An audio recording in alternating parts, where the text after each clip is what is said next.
Welcome to a special edition of Your Money, Jobs 2009 Help Wanted. This hour is not about how bad the job market is. It's about solutions, understanding the current environment, and how to take steps to make sure you are employed for years to come. And we're going to identify specific areas that need to hire people right now and how you can get those jobs, plus careers that will be hot for the next 1, 5, and 10 years. So grab a pen and paper. We're about to empower you. This next hour will contain some critical information either you or most likely somebody you know is going to be able to use.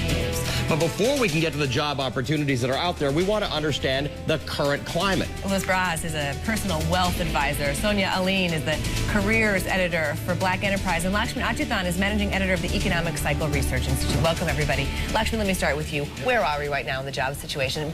Give us the big picture here. Well, we are probably in like the second or third chapter of a recession. It's been going on all year. It's intensifying as we speak.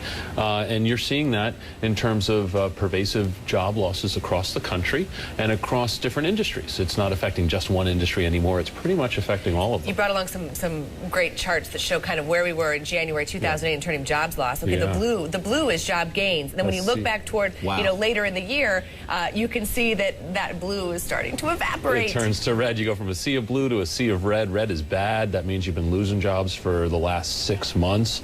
And that red is probably going to persist for a while. You're seeing the weakness squeeze in from the coasts, and the center of the country is kind of hanging in. We know why. It was because oil and farm prices were up, and so they hung in there. But we also know that those have weakened, so that might turn a bit more red as we go forward. For those of you who have not lost a job, many of us live in fear that kind of thing could happen, and we've really discussed how it is that you maintain your value to your company. But Sonia, it's important to do that, to figure out your value to the company, and to realize that if your job is eliminated, it may not be about you. Yeah, it's exactly right. You can't take it personally. What most employees need to know is the function of their job, of course, and how to do that well, but you also have to understand what value that brings to the company. But there's a second part to that.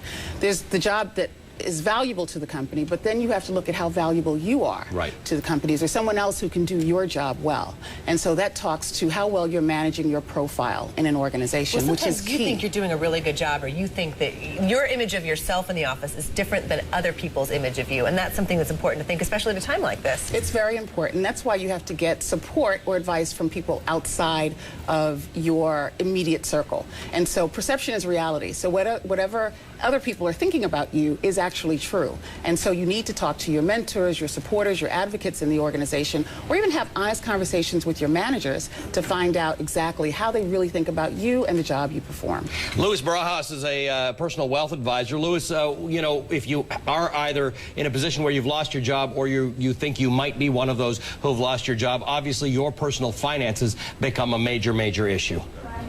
Absolutely. What happens if you've lost your job, you've gone from crisis, and we have to build confidence. So the first thing you really want to do is figure out what's the minimum amount of money you need to spend per month, and then create some kind of plan to, pay that off. If you've been laid off or let go, you got to take a look at what unemployment you're going to be able to have, what resources you have, maybe using some of the cash from your cash value policies. There's a lot of stuff that you can get done to prepare for something like this. Let me ask you this, Louis. In many people's cases, when they lose their jobs, many people live very close to what they earn. They spend very close to what they earn. So in a layoff situation, even if you're getting unemployment benefits, bottom line is you're probably bringing in less money than you were, and some of your expenses are not going to be met. What's the first thing you do? Do you have a conversation with your creditors and tell them you've lost your job and you may be having trouble paying? Do you go into your retirement savings if they're in a 401k or an IRA? Yeah, absolutely. What you do is you have to talk to the creditors first. You have to talk to the landlord. But what you want to do is you want to use your equity lines of credit, your credit cards first, because if you also use your, for example, retirement plans, it can be rather expensive.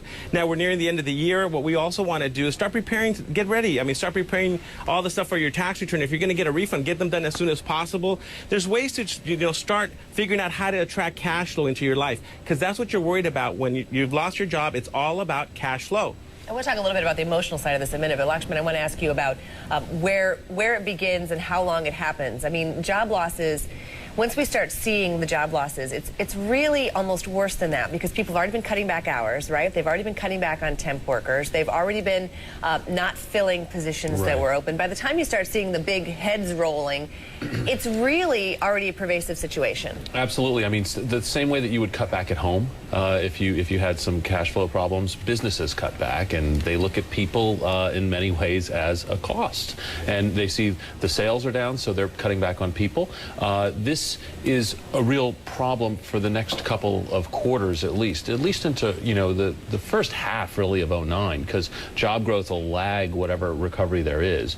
And we have all of this effort to kind of stimulate the economy, but all of the business managers are saying, I am not going to hire more people to the, you know, I'm going to try to do more with less. Yeah. Just as any household's trying to do, they're trying to do exactly the same thing. Which means when things start coming back, not everybody's going to jump to hiring new people. And Sonia, one of the things that you have to deal with if you've been laid off, but as you mentioned, even while you're employed, is get very aggressive with your networking at this point, whether it's people inside your company or outside. You need to be prepared.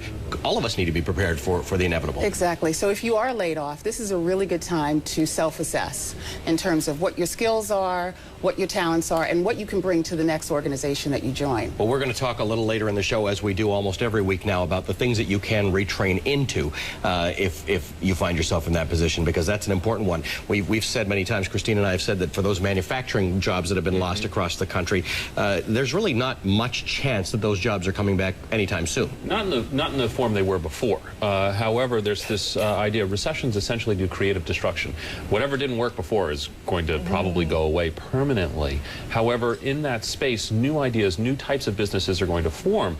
And if you are keyed into that, you can do quite well on the upside. So that's the opportunity out of this crisis. All right. Lakshmi Archithan, thank you so much. Sonia Elaine, we'll talk to you soon. Also, Louis Barajas. Okay, how are you about to lose your job? How to read the writing on the wall if you are, and what to do about it.